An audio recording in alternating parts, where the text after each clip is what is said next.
السلام علیکم ورحمۃ اللہ وبرکاتہ۔ محترم سامعین، امید کرتا ہوں آپ حضرات خیریت سے ہوں گے۔ اللہ تعالیٰ آپ لوگوں کو اپنے حفظ و امان میں رکھے۔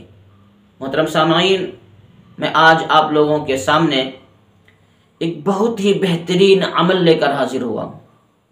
بہت ہی جامع اور بہت ہی آسان عمل ہے۔ اگر آپ اس عمل کو کریں تو آپ کی زندگی میں برکتوں کے ڈھیر لگ جائے، مالوں کے انبار لگ جائیں۔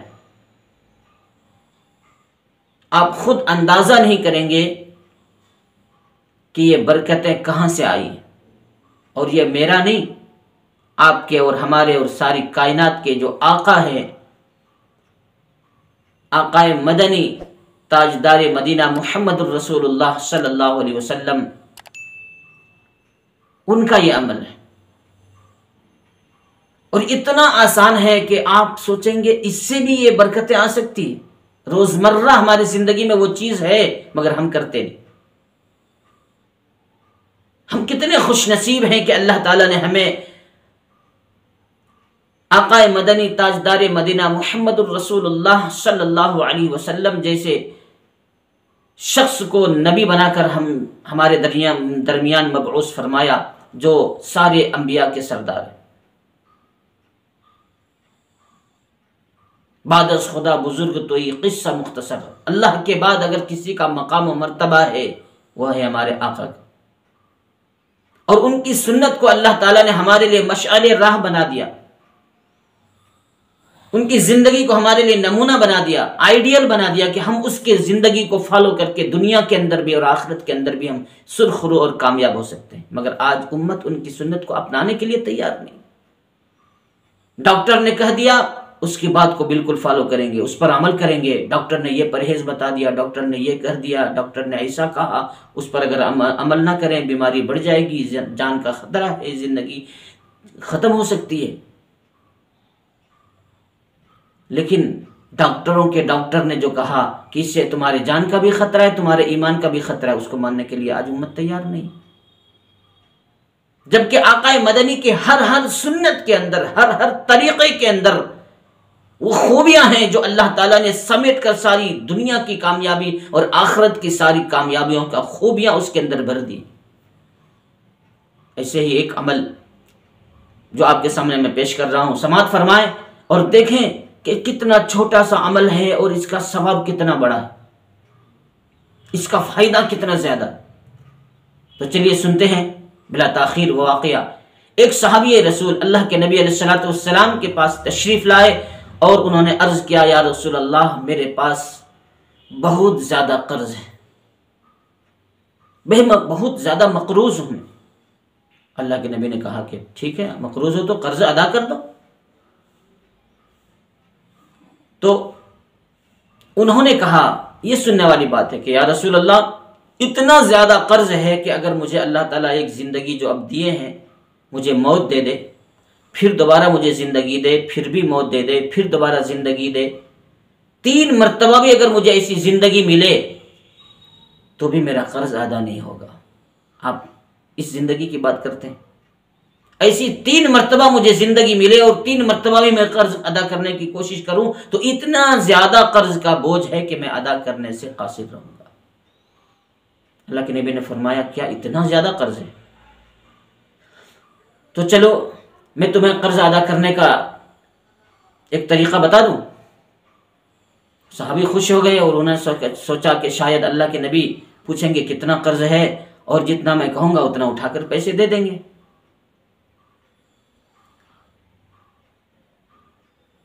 جیسے ہم لوگ سوچتے ہیں کسی کے پاس جاتے ہیں ہم مدد مانگنے کے لیے، اور ہمیں سمجھتے ہیں کہ مجھ سے پوچھیں گے کتنی ضرورت ہے، اور اپنی ضرورت ہم بول دیں گے، ضرورت کا اظہار کر دیں گے، ہماری ضرورت پوری ہو جائے گی۔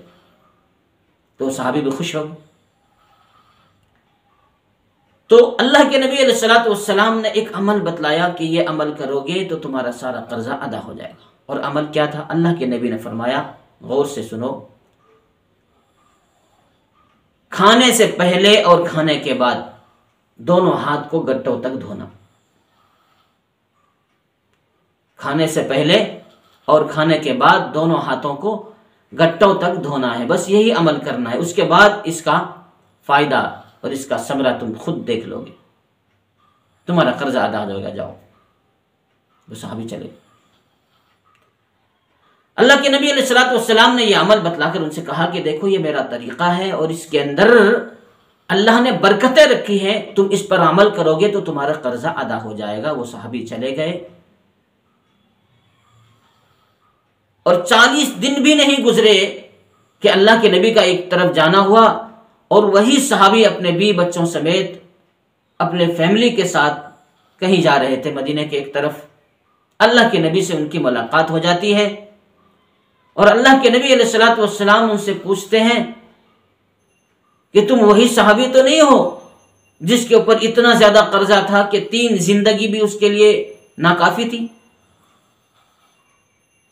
تو انہوں نے کہا کہ یا رسول اللہ بے شک میں وہی ہوں، وہی مقروض ہوں جو قرض کے نیچے دبا ہوا تھا اور آپ کے پاس مدد کی بھیک مانگ رہا تھا۔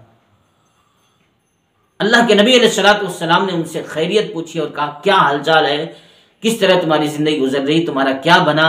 تو انہوں نے کہا کہ یا رسول اللہ آپ نے جو عمل بتلایا تھا میرے گھر کے ہر فرد اس عمل کو کر رہے ہیں، کھانے سے پہلے ہاتھ دھونا، کھانے کے بعد ہاتھ دھونا، میرے بیوی بچے میں سب خود اس پر عمل پیرا ہیں، اور اس کی برکت سے یا رسول اللہ آج میرا صرف قرضہ ہی ادا نہیں ہوا بلکہ مدینے کے مالداروں میں میرا بھی ایک نام ہے، مدینے کے مالداروں کی لسٹ میں میں بھی ایک ہوں۔ 40 دن بھی نہیں گزرے اور میرے محترم بزرگوں دوستو وہ صحابی فرما رہے ہیں خدا کی قسم کھا کر کے یا رسول اللہ میرے قرضے بھی ادا ہو گئے اور میں ایک خوشحال اور ایک مالدار انسان بن چکا۔ عمل کیا تھا؟ بالکل آسان عمل جو ہر انسان کرتا ہے، غیر بھی کرتے ہیں، کوئی بھی غیر مسلم بھی ہاتھ دھوئے بغیر کھانا پسند نہیں کرتا، شاید اللہ ماشاءاللہ کوئی ہو اتنا غلیظ اور بدچلن انسان جو کہ ایسے ہی گندے ہاتھ سے کھا لے، ورنہ تو غیر مسلم بھی کسی بھی مذہب کو ماننے والا ہو ہاتھ دھو کر ہی کھانا پسند کرتے ہیں۔ اور ڈاکٹر تو بالکل سختی سے منع کرتے، کتنے بیکٹیریاز کتنے جراثیم ہمارے ہاتھوں میں لگے ہوتے ہیں، اگر اس حالت میں ہم کھانا کھائیں گے تو ہمارے کھانے کے جو ہاتھ کے جو جراثیم ہیں بیکٹیریاز ہیں وہ بیکٹیریا اس کے اندر کھانے کے اندر شامل ہوگا اور وہ ہمارے پیٹ کے اندر جا کر ہمیں نقصان پہنچائے گا، اس لیے ہاتھ دھونا ہے۔ بلکہ آپ کو سن کر حیرت ہوگی کہ ان لوگوں نے ہاتھ دھونے کا طریقہ بھی رائج کر دیا، 7 طرح سے یہ لوگ ہاتھ دھونے کا طریقہ بتاتے ہیں۔ صابن لینا ہے، پہلے اس طرح کرنا ہے، پھر اس طرح کرنا ہے، پھر اس طرح کرنا ہے، پھر اس طرح کرنا ہے، پھر اس طرح کرنا ہے، مطلب 7 طریقے سے، اس کے بعد پھر ہاتھ دھونا ہے۔ 7 طریقے سے اسکولوں میں کالجز میں ہاتھ دھونے کا طریقہ بتاتے ہیں۔ جن کی نبی کا طریقہ ہے وہ اس کو نہیں جانتے، اور جن کے نبی کا طریقہ نہیں ہے جو دنیاوی اغراض کے لیے ہاتھ دھوتے ہیں وہ 7 طریقوں سے ہاتھ دھونا بتاتے ہیں۔ سوچئے اتنی اہمیت ان کے درمیان ہاتھ دھونے کی۔ آج ہم لوگ جو رسوا اور ذلیل و خوار ہو رہے ہیں، زندگیوں میں جو برکتیں نہیں ہیں، سکون نہیں ہے، یہ سب نبی کے طریقے کو چھوڑنے کی وجہ سے۔ آپ نبی کے طریقوں اپنا کر دیکھیں، سونے میں، کھانے میں، پینے میں، تجارت میں، زندگی کے ہر موڑ پر، ہر معاملات کے اندر آپ اللہ کے نبی علیہ الصلوۃ والسلام کی نبی کے سنت کو اپنا کر تو دیکھیں۔ ایک صحابی اللہ کے نبی کے پاس آتے ہیں، یا رسول اللہ بڑی تنگی ہے زندگی میں، بڑا پریشان ہوں میں، بڑی تکلیف ہے، تنگ دستی کی زندگی گزر رہی ہے۔ اللہ کے نبی نے فرمایا وضو کا اہتمام کرو۔ وہ صحابی چلے گئے، جب بھی وضو ٹوٹتا فوراً وضو کر لیتے، پاکی کا اہتمام کیا، باوضو رہنے لگے۔ کچھ دنوں کے بعد اللہ کے نبی کے پاس آیا، رسول اللہ کا احسان اور کرم ہے جو آپ نے بتلایا تھا باوضو رہنے کے لیے، میں نے اس کا اہتمام کیا اور آج الحمدللہ میں بالکل خوشحال ہوں، اللہ تعالیٰ نے اپنے برکتوں سے رحمتوں سے نوازا ہے، زندگی کی ساری تنگیاں ساری تکلیفیں دور ہو گئی۔ سوچ کر دیکھو باوضو رہنا کیا مشکل ہے ہمارے لیے، کوشش کریں کہ ہم باوضو رہیں۔ عمل کتنا آسان ہے، کتنا سادہ ہے، لیکن اس کا ثمرہ، اس کا جو فائدہ ہے وہ کتنا زیادہ ہے کہ آدمی کی زندگی سے بے برکتیاں، تنگیاں، تنگ دستیاں، تکالیف سب ختم ہو جاتے ہیں۔ تو میرے محترم بزرگوں دوستوں، ہمیں پتہ چلا کہ اللہ کے نبی علیہ السلام کی جو سنتیں ہیں بڑی نورانی ہیں اور بڑے بابرکت ہیں. اگر اس پر ہم عمل کریں گے تو ہماری زندگیوں میں اس کے سبب سے، اس کی وجہ سے خوشیاں اور برکتیں آئیں. تو آج سے آپ شروع کر دیں. ہاتھ تو آپ دھوتے ہی ہیں، اس لیے دھوتے ہیں کہ ہاتھ میں کچھ لگا ہوگا، ہاتھ گندا ہے اس لیے ہم اس گندے ہاتھ سے نہ کھائیں، اس کے لیے نہیں، بلکہ اللہ کے نبی علیہ السلام کی سنت سمجھ کر کے آپ ہاتھ دھوئیں. میرے آقا کی سنت ہے. آپ پانی پیتے ہیں، گلاس میں لیے ایسے پانی پی لیے، باٹل میں ایسے پانی پی لیے، تمبالو میں لیے پانی پی لیے، لوٹے میں لیے پانی پی لیے، نہیں، اس کا بھی طریقہ ہے. اللہ کے نبی علیہ السلام نے اس کے بھی طریقے بتائے.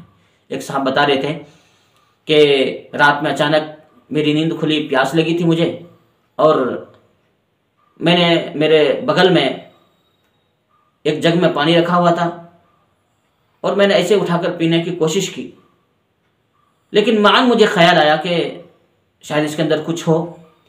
تو میں نے موبائل جلا کر کے، موبائل کا ٹارچ میں نے جلایا اور اس کو دیکھا تو پانی کے اندر جو ہے اس کا جو ہے چھپکلی کا ایک چھوٹا سا بچہ پانی کے اندر گرا ہوتا. اب اندازہ کرو اگر اسی حالت میں پانی پیتے تو وہ تو ایک زہریلا جانور ہو سکتا ہے، اس کو نقصان پہنچ سکتا تھا. اللہ کے نبی کی سنت ہے، طریقہ ہے کہ جب پانی ہاتھ میں لو تو اس کو پہلے دیکھو.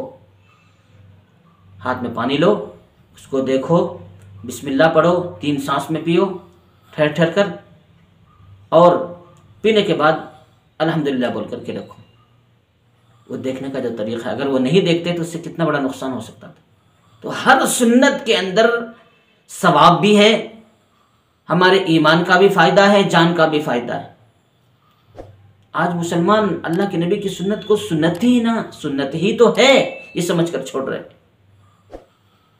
اگر تم آقا مدنی کی سنت پر عمل کرو گے، اللہ واجبات پر عمل کرنے کی توفیق دے گا. واجبات پر عمل کرو گے، فرائض کی اللہ توفیق دے گا. اس طرح درجات بلند کرتے ہیں. اگر سنت کو سنت ہی تو ہے سمجھ کر اگر چھوڑ دو گے، اللہ واجبات سے اور فرائض سے محروم کر دے گا. تو بہرحال امید کرتا ہوں کہ آپ لوگوں کو باتیں سمجھ میں آ گئی ہوگی، اور جو ہے یہ بھی امید کرتا ہوں کہ انشاءاللہ آج سے ہی آپ لوگ اس عمل کو شروع کر دیں گے، ہاتھ دھونے کے عمل کو. اللہ تعالیٰ آپ لوگوں کو عمل کرنے کی توفیق عطا فرمائے. اللہ آپ لوگوں کی زندگی میں، عمر میں، صحت میں، رزق میں برکت نصیب فرمائے. آج بس اتنا ہی. انشاءاللہ پھر ملیں گے اگلے ویڈیوز کے اندر. اور نئے لوگوں سے میری درخواست ہے کہ اس طرح کے بیانات اور نعت و نظم سننے کے لیے، واقعات و حکایات سننے کے لیے اس چینل کو سبسکرائب کریں، شیئر کریں اور میرا سپورٹ کریں. اللہ تعالیٰ آپ لوگوں کو جزائے خیر عطا فرمائے. آمین یا رب العالمین.